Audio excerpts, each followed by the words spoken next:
కార్యకర్తల విస్తృత సమావేశానికి అధ్యక్షత వహిస్తున్నటువంటి గౌరవ శాసనసభ్యులు మిత్రులు శంకర్ గారికి, అదేవిధంగా ఈ కార్యక్రమానికి ముఖ్య అతిథిగా విచ్చేసినటువంటి పెద్దలు డైనమిక్ లీడర్ సిడబ్ల్యూసి ప్రత్యేక ఆహ్వానితులు మాజీ శాసనసభ్యులు వంశీచంద్ర రెడ్డి గారికి, అదేవిధంగా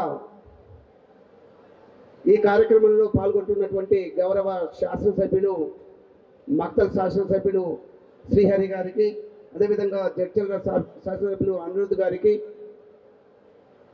దేవరకద్ర శాసనసభ్యులు మధుసూదన్ రెడ్డి గారికి, మాజీ శాసనసభ్యులు ప్రతాప్ రెడ్డి గారికి, శ్యామ్ గారికి, యాదయ్య గారికి, అదేవిధంగా ఇక్కడ విచ్చేసినటువంటి ఎంపీపీలు, జడ్పీటీసీలు, గౌరవ ప్రజాప్రతినిధులు, సర్పంచ్లు, ముఖ్యంగా కాంగ్రెస్ కార్యకర్తలకు అందరికీ కూడా నా హృదయపూర్వక నమస్కారాలు తెలియజేసుకుంటూ, మరి టైం చాలా తక్కువగా ఉన్నట్టుంది కాసేపు, ఎందుకంటే పెద్దలు ఇంకా ముగ్గురు మాట్లాడాల్సి ఉంటుంది. నేను ఎక్కువ టైం తీసుకోకుండా చెప్తాను. ఇప్పటివరకు శాసనసభ్యులు చెప్పినట్టుగా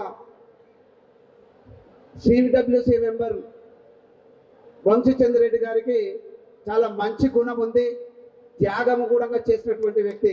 కళ్ళకుర్తి సీటును నాకు వదిలిపెట్టేసేసి మరి వారు నాతో పాటు చాలా మందిని కూడా ఎంకరేజ్ చేస్తూ దగ్గరుండి కళ్ళకుర్తిలో నన్ను గెలిపించినటువంటి వ్యక్తి మరి వంశీచంద్ర రెడ్డి గారు. వారికి చాలా అనుభవం ఉంది, ఎందుకంటే ఒక స్టూడెంట్ లీడర్గా మరి చిన్న స్థాయి నుంచి ఈరోజు ఇంకా చెప్పాలంటే కురు వృద్ధులు 60 సంవత్సరాలు దాటిన తర్వాత మరి సిడబ్ల్యూసి దాంట్లోకి వెళ్తారు.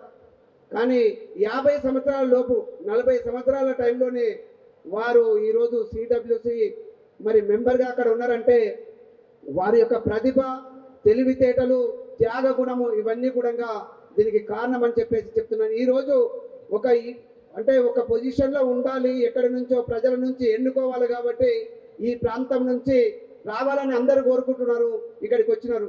కానీ దేశవ్యాప్తంగా వారికి మంచి పేరున్నటువంటి సందర్భం. ముఖ్యంగా రాహుల్ గాంధీ గారికి గత 15 సంవత్సరాల కంటే మొదలు నాకు కూడా తెలియదు 8 సంవత్సరాల నుంచి మరి చాలా అతి సన్నిహితంగా ఉన్నారు. నేను చాలా తక్కువ సార్లు ఢిల్లీ వెళ్ళినా ఎక్కడికి వెళ్ళినా కూడా వారితో ఉంటారు. వారు పనులన్నీ చేసి పెడుతున్నారు. పార్టీ కోసం కష్టపడి అహర్నిశలు పనిచేసినటువంటి వ్యక్తి మరి వంశీచంద్ర రెడ్డి గారు. ఈ రోజు మీరందరూ కూడా పార్టీ కోసం పనిచేస్తే ఏ విధంగా అయితే మరి శంకర్ గారు గెలిచినారో ఆ విధంగా దేశవ్యాప్తంగా మరి కాంగ్రెస్ పార్టీ రావాలని అహర్నిశలు పనిచేస్తున్నటువంటి వ్యక్తి మరి వంశీచంద్ర రెడ్డి గారు. మరి దానికి ఇక్కడ మన దగ్గర నుంచి రావడం, ఇక్కడ గౌరవ ముఖ్యమంత్రి కూడా ఇదే పార్లమెంటు నుంచి కొడంగల్ నుంచి ఉన్నారు.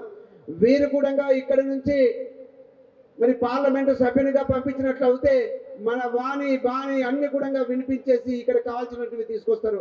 అదే కాకుండా మరి అక్కడ ముఖ్యమంత్రి మరి ఇదే ప్రాంతం నుంచి, ఇదే పార్లమెంటు నుంచి మరి యూనియన్ మినిస్టర్ కూడా మరి వారికి అవకాశం వస్తుంది. ఎందుకంటే ఇప్పుడు ఉన్నటువంటి ప్రెసిడెంట్ గారికి దగ్గరగా ఉన్నారు. నేను అక్కడ పోయి చూసిన, నాకు చాలా తక్కువ అనుభవం కాంగ్రెస్ పార్టీలో. మరి అదేవిధంగా రాహుల్ గాంధీ గారికి, సోనియా గాంధీ గారికి మేము అనుకునే వాళ్ళం ఒక రాహుల్ గాంధీ గారికే దగ్గర ఉన్నారు అని చెప్పేసి. కానీ అంతకంటే చాలా దగ్గరగా సోనియా గాంధీ గారికి మరి చాలా దగ్గరగా ఉన్నటువంటి వ్యక్తి కాబట్టి ఇక్కడ నుంచి మనం అత్యధిక మెజార్టీ తోటి గెలిపించి మరి పార్లమెంటుకు పంపించినట్లయితే కాంగ్రెస్ ప్రభుత్వం వస్తే తప్పనిసరిగా యూనియన్ మినిస్టర్ అవుతారు. ఇక్కడ ఉన్నటువంటి పరిస్థితులు మనకు అనుకూలంగా ఉంటాయి. ఎంతో మంది ఇక్కడ నుంచి వచ్చినారు. ఈవెన్ కేసీఆర్ గారు కూడా ఇక్కడ నుంచి పార్లమెంటు సభ్యుడిగా ఉండి తెలంగాణ కోసం కొట్లాడి మరి చేసినటువంటిది. ఇక్కడ నుంచి ఇదే ప్రాంతం నుంచి, ఇదే పార్లమెంటు నుంచి మరి వంశీచంద్ర రెడ్డి గారిని మనం పంపించాల్సిన ఆవశ్యకత ఉంది.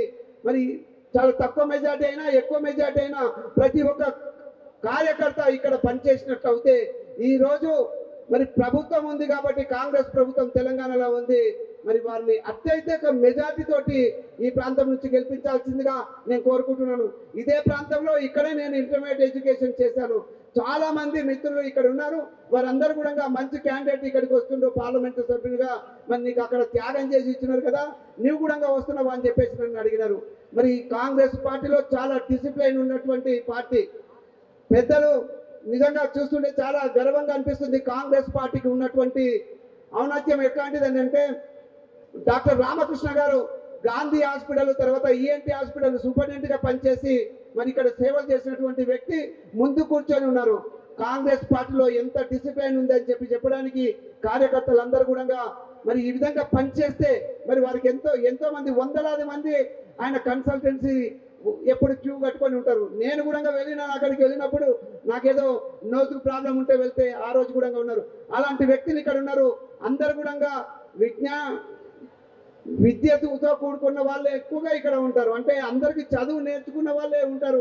ఇప్పటివరకు చెప్పినారు, అనిరుద్ధ్ గారు చెప్పినారు, మాది ఊరు ఇదే పట్టణం అని చెప్పేసి.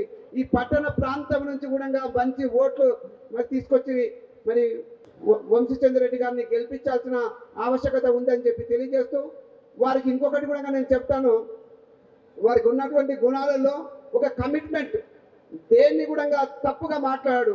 ఇంకా మేము ఏం చేస్తుంటాం అంటే ఏదైనా కార్యక్రమం ఉంటే గంట 2 గంటలు అరగంట పనులు చూసుకుంటూ మరి అవసరాన్ని బట్టి వెళ్తుంటాం. కానీ ఒకరికి టైం ఇస్తే ఆ టైంకి వస్తారు. తర్వాత నేను చాలా తక్కువ మంది పేర్లు పెట్టి పిలుస్తుంటారు. మా కాన్స్టిట్యుయెన్సీ లో ఎలాగో చెప్పారు కాబట్టి చెప్తున్నాను, చాలా ప్రతి ఒక్కరిని కూడా ఒక పేరు పెట్టి పిలిచి మరి వారికి ఉన్నటువంటి సమస్యలను అడిగి తెలుసుకుంటుంటారు. కాబట్టి ఈ ప్రాంతానికి వస్తున్నారు కాబట్టి మరి అత్యధిక మెజార్టీతో గెలిపించాల్సి తెలియజేస్తూ చివరిగా ఒక మాట చెప్తాను. ఇక్కడ తెలంగాణ రాష్ట్రంలో ఎత్తైన ప్రదేశము ఈ షాద్నగర్. ఇందులో లక్ష్మీదేవి పెళ్లికి నీళ్లు తీసుకురావాలి. మరి అక్కడ కల్వకుర్తి ప్రాంతానికి కల్వకుర్తి ఎత్తిపోతల పథకానికి మరి వారు ఎంతో సేవ చేసినారు. వారి పీరియడ్లోనే అంటే 2018 వరకు 2014 2018 వరకు అక్కడ పనిచేసి నీళ్లు తీసుకురావడం జరిగింది. కల్వకుర్తి వరకు నీళ్లు వచ్చేసినాయి. అదేవిధంగా ఈ ప్రాంతానికి షాద్నగర్కు నీళ్లు రావాలంటే లక్ష్మీదేవి పెళ్లికి నీళ్లు రావాల్సిన అవసరం ఉంటుంది. ఇది చాలా ఎత్తైనటువంటి ప్రదేశం. మరి వంశీచంద్రెడ్డి గారు ఆ బాధ్యత తీసుకొని ఇక్కడ నీళ్లు తీసుకొచ్చే విధంగా పనిచేస్తారు. ఆ అనుభవం కూడా ఉంది కాబట్టి మన ప్రాంతం మన రైతులు మరి బాగుండాలంటే ఇక్కడ వారిని అత్యధిక మెజార్టీతో గెలిపించాలని చెప్పి మేము అందరినీ కోరుకుంటూ మరి మిత్రులు శంకర్ గారికి అట్లే అందరి కార్యకర్తలకు కూడా ఒకసారి నేను ధన్యవాదాలు తెలియజేస్తూ వారిని గెలిపించినందుకు, కాంగ్రెస్ పార్టీని గెలిపించినందుకు మీకు అందరికీ మరొకసారి ధన్యవాదాలు తెలియజేస్తూ ముగిస్తున్నాను. జై కాంగ్రెస్.